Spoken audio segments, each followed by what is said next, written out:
Bueno, en esta clase vamos a ver qué son las ecuaciones de Maxwell en forma abstracta que provienen de modelar campos electromagnéticos en el espacio. Tomemos E igual a E de T, vamos a ver lo que es un campo definido en todo R3 que depende de T, que es una variable real llamada tiempo. O sea, sus componentes dependen de X y Z, del punto, es un vector para cada punto, pero además sus componentes que dependen de X y Z también dependen de una variable T. Para cada T fijo, para cada instante T fijo, se obtiene un campo, como ya vimos. Es lo que se llama un campo variable. Tomando un sistema de coordenadas en el espacio, el campo E tiene componentes E1 que dependen del punto X y Z en el cual se está evaluando el campo y del instante T. E2 que también dependen de X y Z T y E3 que también dependen de X y Z T. Tienen que ser funciones continuas. El campo es de clase C1 si las funciones son de clase C1, de clase C2 si son de clase C2, etc. Vamos a suponer en lo que sigue que son de clase C2. O sea, en definitiva, lo que tenemos es para cada T fijo real, E es un campo en el espacio.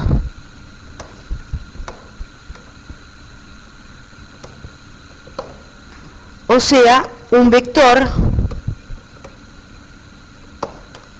S1, S2, S3 en cada punto X y Z de R3.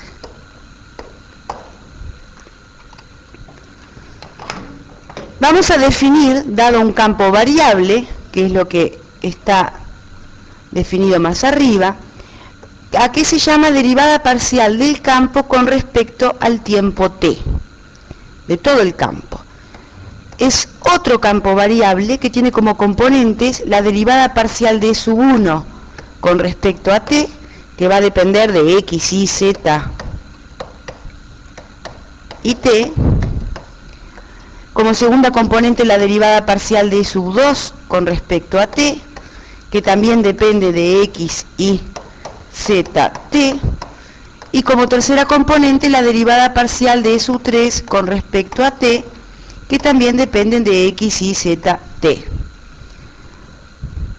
Observen que esto es otro campo variable.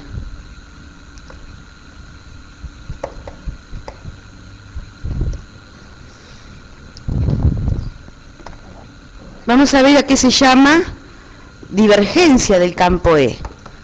Es lo mismo que para cada T fijo, la divergencia del campo E que se obtiene en el espacio.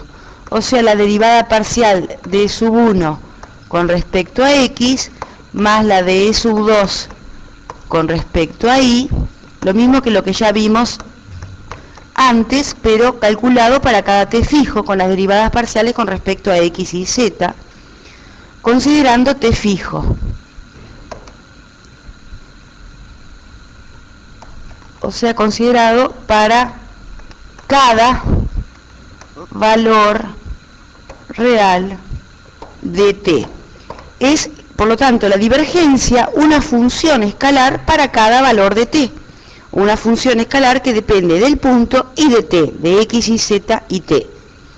El rotor de E se define, como ya vimos, con las derivadas parciales con respecto a x y z, considerado para cada valor real de t. El rotor de t es otro campo variable con t.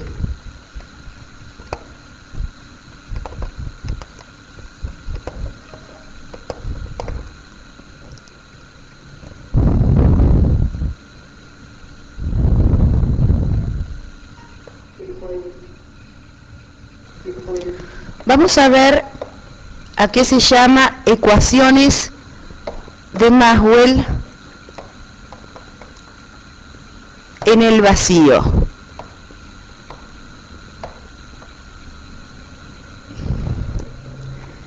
Lo que sigue es una definición para nosotros y proviene de la física, en particular del electromagnetismo. Tenemos E y H, dos campos variables con T, dos campos en R3 variables con T, T es real, de clase C2. E es llamado campo eléctrico,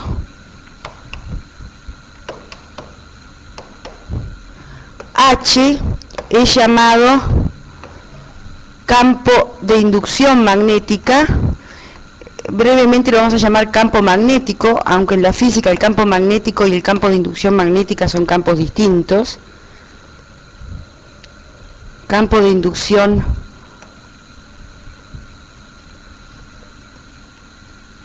magnética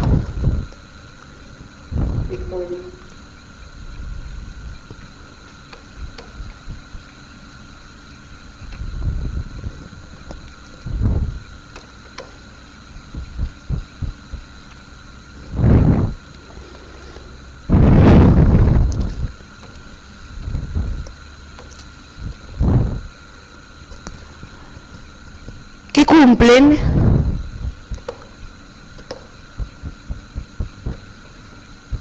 lo siguiente. La primera ecuación es que el rotor de E más 1 sobre C, donde C es una constante positiva, por la derivada de H con respecto a T igual a 0, idénticamente nulo para todo X y Z en R cubo, en R3, y para todo T en R, donde C es una constante independiente de X, Y, Z y T. El rotor de H menos 1 sobre C por la derivada parcial de E con respecto a T, idénticamente nulo. Y 3, la divergencia del campo E es idénticamente nula, o sea, el campo E es solenoidal. 4, la divergencia del campo H es idénticamente nula, o sea, el campo H también es solenoidal, donde C es constante positiva y es llamada velocidad de la luz. Después vamos a ver por qué la llamamos velocidad de la luz. En las ecuaciones de Maxwell en el vacío que provienen de la física, C es igual a la velocidad de la luz. Bueno, estas 4 ecuaciones son las que se llaman ecuaciones de Maxwell en el vacío. No cualquier pareja de campos variables verifican las ecuaciones de Maxwell, que son identidades idénticamente nulas en todo R3 y en todo R. Si una pareja de campos E y H verifica las ecuaciones de Maxwell, el campo E se llama campo eléctrico y el campo H campo de inducción magnética o brevemente campo magnético. Vamos a ver algunas consecuencias de las ecuaciones de Maxwell en el vacío y combinadas con el teorema de Gauss en el espacio. Combinando las ecuaciones de Maxwell con el teorema de Gauss se deduce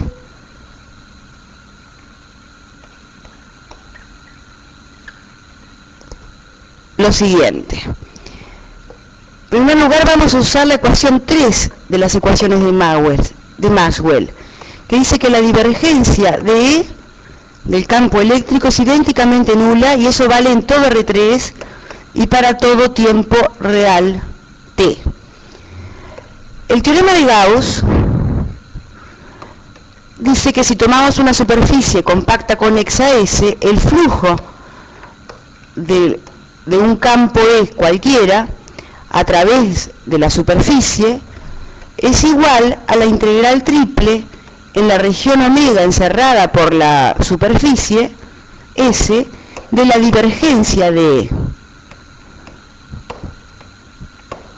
Pero como la divergencia de E es idénticamente nula, se deduce que el flujo a través de cualquier superficie cerrada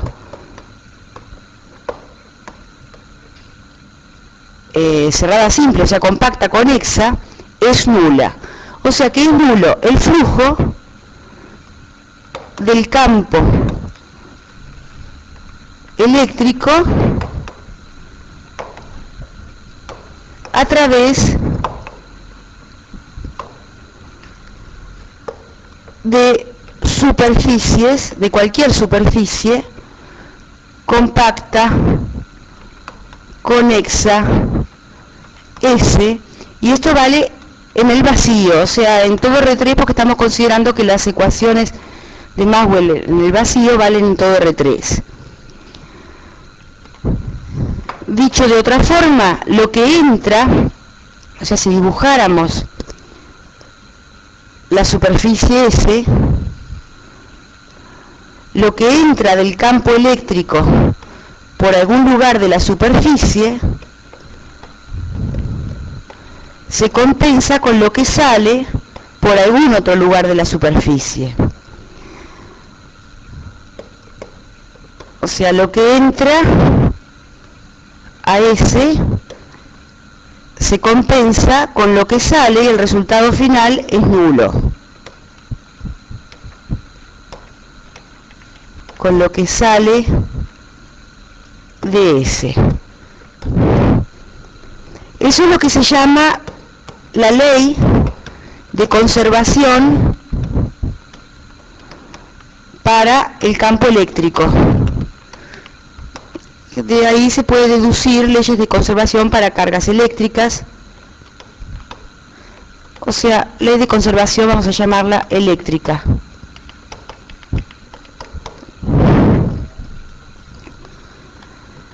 Trabajando análogamente con la ecuación 4 de Maxwell, que dice que la divergencia de H es idénticamente nula en R3, en realidad es en el vacío,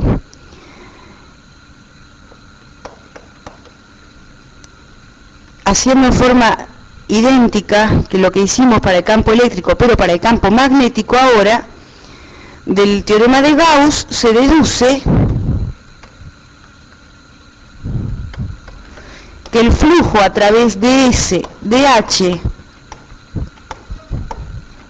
tiene que dar 0. O sea, que es nulo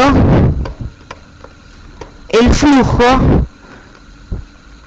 del campo magnético o del campo de inducción magnética, brevemente lo vamos a llamar campo magnético, aunque físicas son distintos, difieren en una constante, a través de superficies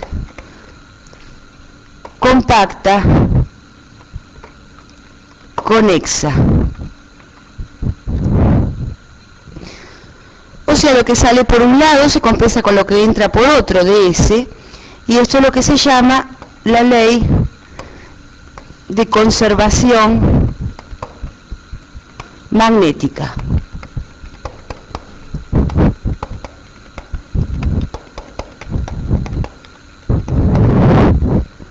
vamos a ver algunas consecuencias de las ecuaciones de Maxwell combinadas con el teorema de Stokes o del rotor en el espacio.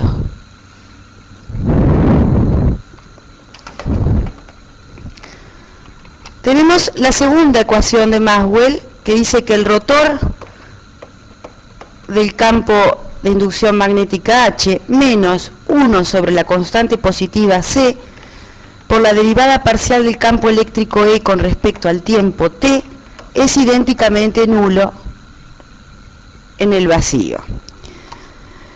Tendríamos que hacer algunas observaciones a partir de las definiciones que vimos al principio, que se pueden demostrar sustituyendo por las definiciones. La derivada parcial con respecto al tiempo del rotor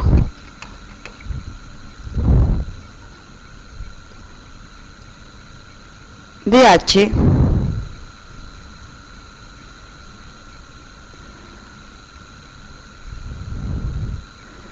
es igual al rotor de la derivada parcial con respecto al tiempo de H. Se puede intercambiar el orden en que se deriva, primero con respecto a X y Z para calcular el rotor y después con respecto a T, o si no, primero con respecto a T y después con respecto a X y Z para calcular el rotor. Eso es porque el campo H es de clase C2 y vale cambiar el orden de derivación cuando se hacen derivadas segundas. Por otro lado, la derivada parcial con respecto al tiempo de la integral de superficie de E escalar n ds, lo que estoy diciendo para E o para H vale para la otra también. Lo que digo para H vale para E y lo que digo para E vale para H. Vale para cualquier campo variable, no tiene por qué ser campo eléctrico y campo magnético. Para calcular la integral de superficie de E escalar n, el flujo de E, hay que calcular una integral doble donde aparecen las componentes del campo E que dependen de X y Z y T. Y derivar con respecto a T esa integral doble es lo mismo que derivar dentro de la integral doble. O sea, resulta que la integral, el flujo del campo E derivado con respecto a T es lo mismo que derivar con respecto a T el campo E y a S calcularle el flujo con respecto a la superficie S. Bueno, tenemos ahora el teorema de Stokes, que lo vamos a aplicar al campo H. Si tenemos una superficie S con borde, una curva C, la integral de superficie del rotor de H, el flujo del rotor de H a través de la superficie S, es igual a la circulación a lo largo del borde de C del campo H. Combinando esto con el teorema, con la ecuación de Maxwell, el rotor de H es igual a 1 sobre C por la derivada parcial de E con respecto a T. Entonces, el flujo del rotor de H es 1 sobre C, que es constante, sale para afuera de la integral sobre la superficie de la derivada parcial de E con respecto a T, escalar n ds, y es igual a la circulación del campo H a través de S. Pero, por la observación que hicimos más recién, calcular la integral de superficie de la derivada de E con respecto a T es lo mismo que calcular la integral de superficie, el flujo del campo E, primero, y luego derivar con respecto a T. Es igual a la circulación de H a través de S. Por lo tanto, se obtiene, esto vale para una superficie S con borde la curva C. Se obtiene entonces, como enunciado, que la circulación del campo eléctrico, del campo magnético,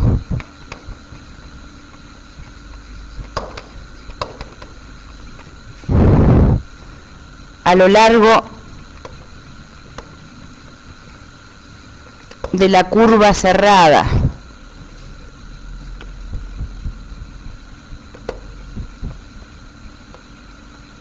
C es proporcional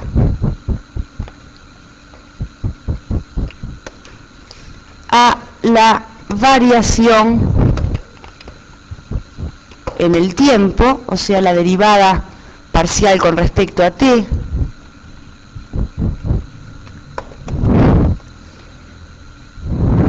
del flujo de campo eléctrico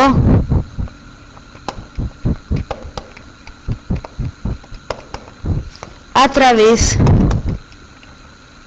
de S, y S tiene como borde la curva C.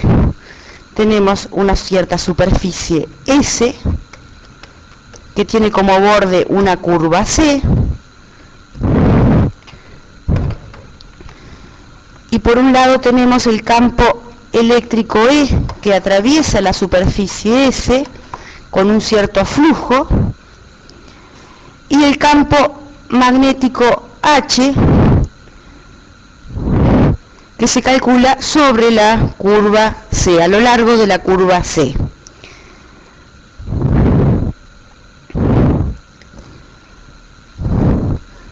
Esta variación en el tiempo del flujo del campo a través de la superficie S es lo que se llama corriente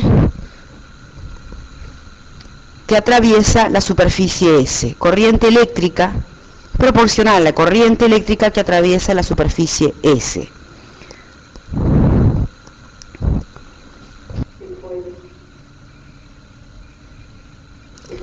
Bueno, teníamos el pizarrón anterior que la circulación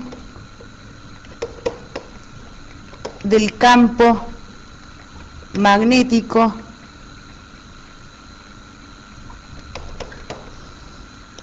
a lo largo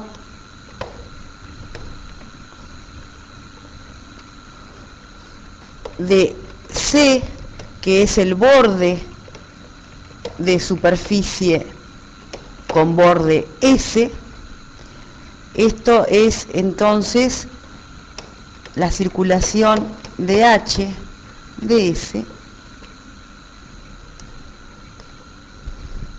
Es proporcional, o sea, no es igual, sino que hay una constante de proporcionalidad, multiplicando una para pasar a la otra, a la variación en el tiempo del flujo del campo eléctrico a través de S, o sea, el flujo de a través de S.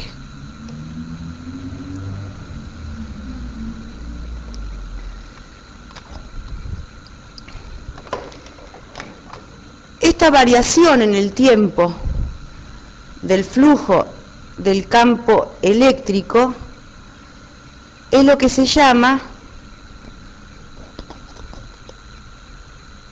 corriente eléctrica a través de S.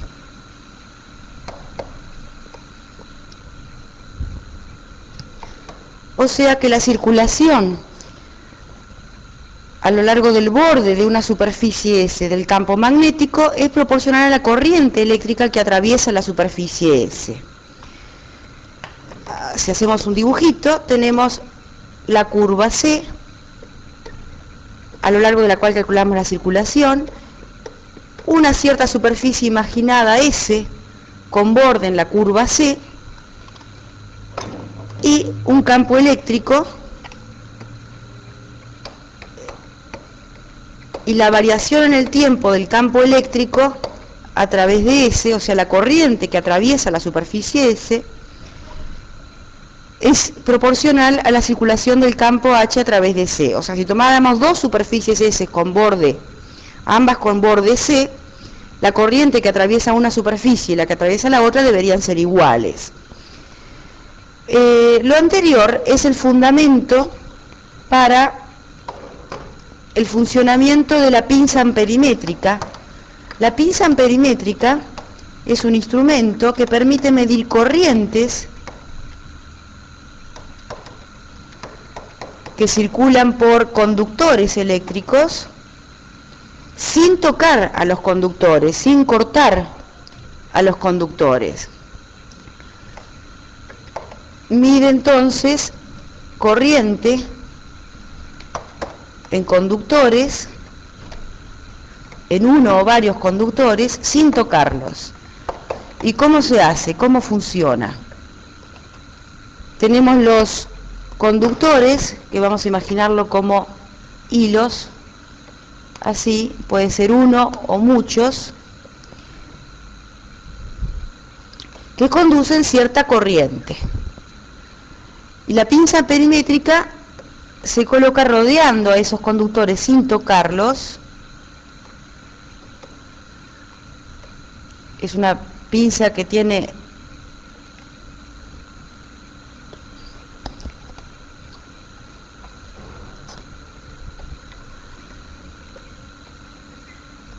forma de una curva cerrada simple, rodeando los conductores sin tocarlos, y al colocarla en esa posición mide la intensidad de corriente que circula en total, en resultado neto, en todos los conductores.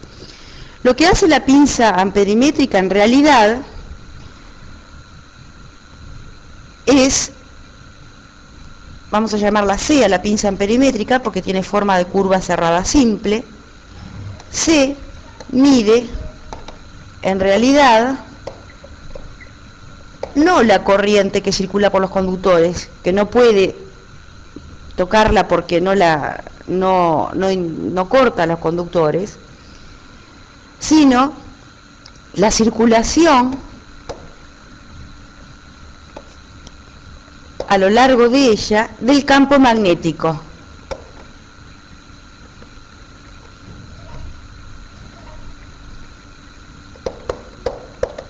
Pero como resultado de la segunda ecuación de Maxwell y del teorema de Stokes, sabemos que esa circulación del campo magnético es proporcional a la superficie, a la corriente eléctrica que atraviesa una superficie imaginaria S que tiene borde en la curva C. Y la corriente que atraviesa S es la corriente por los hilos conductores rodeados por la curva C. Vamos a ver otras consecuencias similares a la que vimos en la parte anterior de las ecuaciones de Maxwell y del teorema de Stokes en el espacio. O sea que esto es una continuación de lo que vimos en la parte anterior de esta clase. Tenemos ahora la primera ecuación de Maxwell, que dice que el rotor de E más 1 sobre C por la derivada parcial del campo magnético H con respecto a T es idénticamente nula. Ahora usamos el teorema de de Stokes,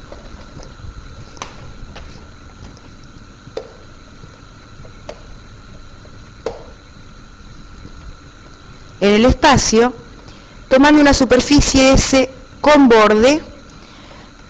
El flujo del rotor de E a través de S es igual a la circulación en el borde de S, que es C, del campo E. Eso vale para cualquier campo E, en particular para el campo eléctrico. Ahora sustituimos por la primera ecuación de Maxwell, y donde dice rotor de E, podemos escribir menos 1 sobre C por la derivada parcial de H con respecto a T.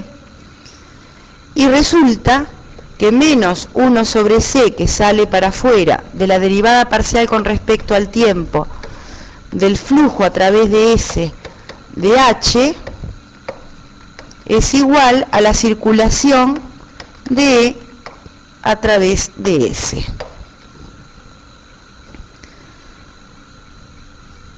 El flujo de H a través de la superficie S es lo que se llama flujo magnético a través de S. Y la circulación del campo eléctrico a lo largo de una cierta curva C es lo que se llama circulación eléctrica.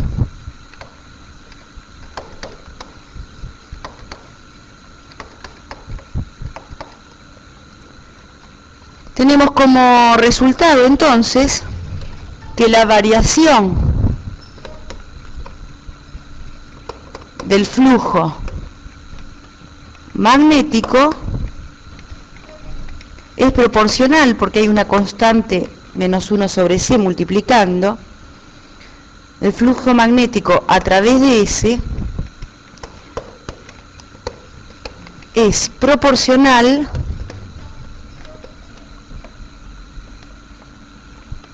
a la circulación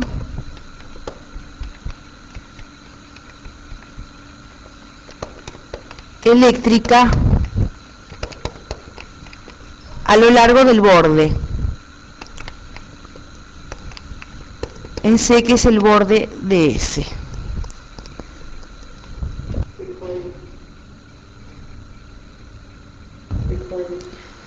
Tenemos entonces que la circulación eléctrica a lo largo de C, C es el borde de S, de una superficie con borde S, es proporcional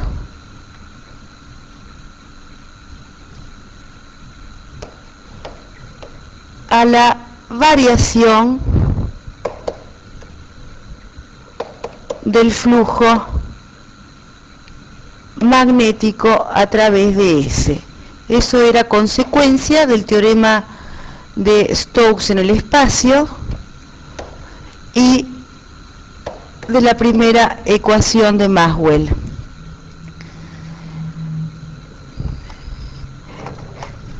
Haciendo un dibujito, tenemos entonces una curva C,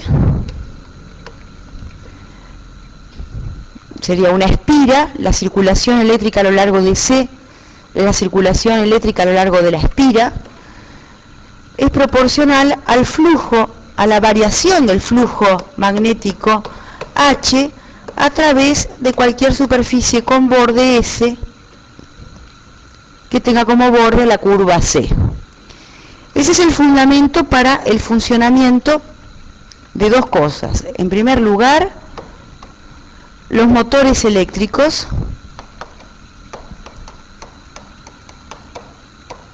de la siguiente manera. Se hace circular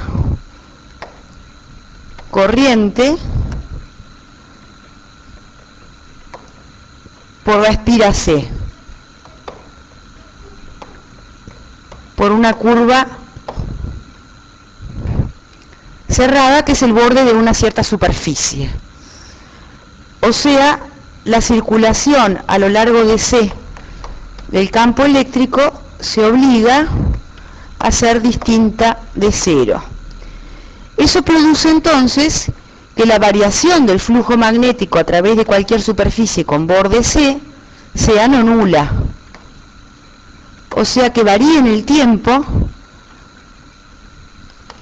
el flujo magnético. Eso produce un electroimán y ese imán atrae, eso produce entonces un electroimán que atrae, que produce movimiento en piezas movimiento en piezas de hierro. Al variar el flujo magnético,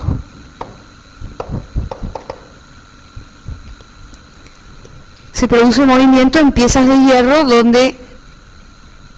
que están sometidas al campo magnético H.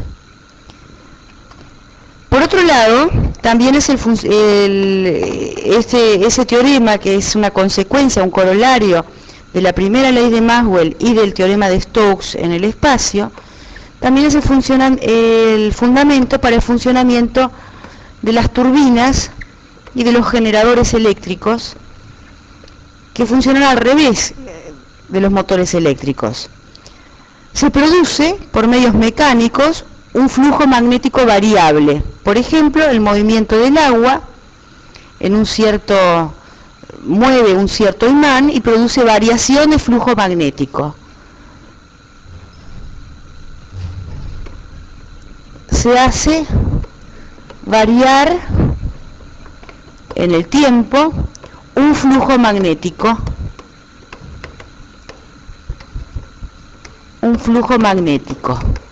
O sea, lo que hacemos es que a través de una cierta superficie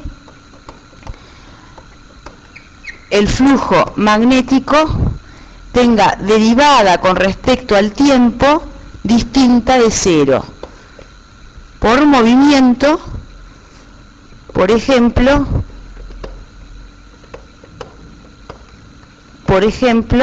del agua. Al moverse el agua, produce movimiento en imanes que produce una variación en el tiempo de un flujo magnético.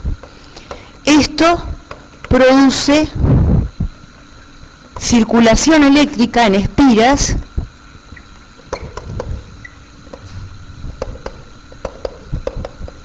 distinta de cero, o sea, electricidad. O sea, hacer circular electricidad por una espira produce una variación de campo magnético que produce movimiento por atracción de piezas de hierro. Por otro lado, piezas de hierro magnetizadas que se mueven por movimiento del agua o por movimiento producido por un motor a combustible o por otros medios mecánicos, produce una variación de flujo magnético que a su vez produce circulación eléctrica a través de las espiras, se produce electricidad.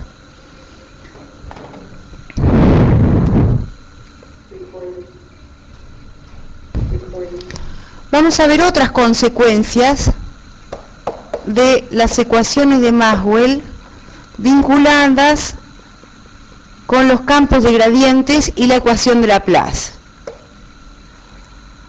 Vamos a tomar como hipótesis ahora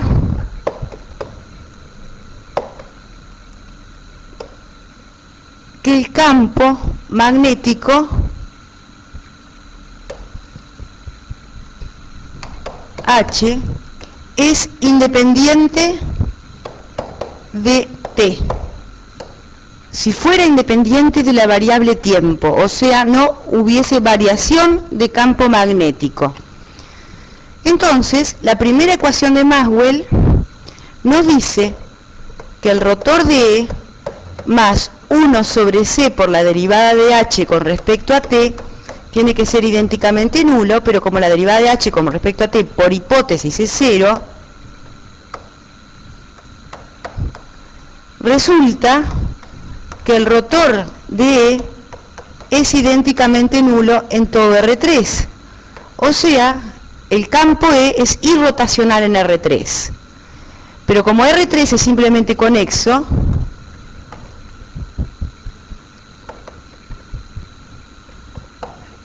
el teorema fundamental de las unoformas exactas o de los campos de gradientes dice que E es campo de gradientes. O sea, existe una función escalar llamada potencial escalar, tal que E es el gradiente de B. Cuando E es el campo eléctrico y es el gradiente de B, a este B se le llama potencial eléctrico.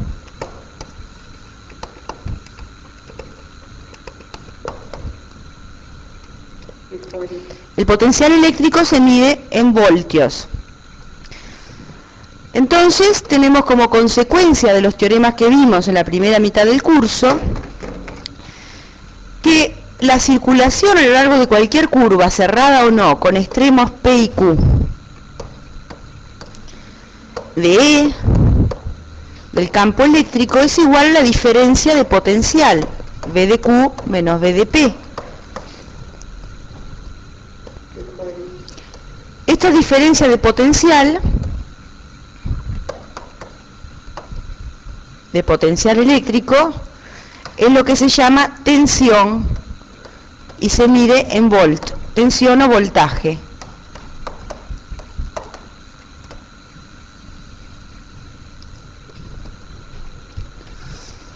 En tercer lugar, o en segundo lugar, tenemos que la divergencia de E por la tercera ecuación de Maxwell es idénticamente nula. Pero si E es el gradiente del potencial eléctrico B, esto implica que la divergencia del gradiente del potencial eléctrico es igual a 0. Pero la divergencia del gradiente, recuerden que es el laplaciano de B. Laplaciano de B idénticamente nulo. O sea, el potencial eléctrico verifica la ecuación de Laplace. Por eso, la ecuación de Laplace tiene especial importancia cuando uno quiere calcular potenciales eléctricos. Nosotros vimos que en algunos casos, si medíamos el potencial eléctrico en una superficie esférica, si medíamos, una solución de la ecuación de Laplace, la teníamos especificada en la superficie esférica, en todo el interior de la esfera, quedaba determinada en forma única, como consecuencia de la primera fórmula de Green.